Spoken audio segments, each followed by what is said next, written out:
جنوری سے جون تک ملک میں قابل تجدید توانائی کی کل پیداوار 1.34 ٹریلین کلو واٹ تک پہنچ گئی، جس میں پن بجلی سے 516.6 ارب کلو واٹ،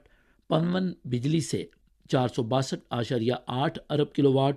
اور فوٹو وولٹک بجلی سے 266.3 ارب کلو واٹ توانائی پیدا کی گئی۔ تائیوان انتظامیہ نے اعلان کیا ہے کہ اس کی حکمران سیاسی جماعت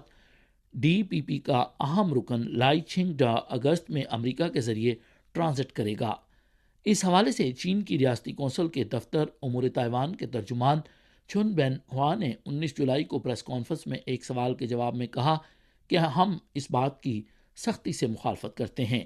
کہ نام نہاد ٹرانزٹ کے بہانے لائی چھنگ ڈا تائیوان کی علیحدگی کی کارروائی کرے، اور امریکہ کسی بھی طریقے سے تائیوان کے علیحدگی پسند عناصر اور ان کی کارروائیوں کو حمایت فراہم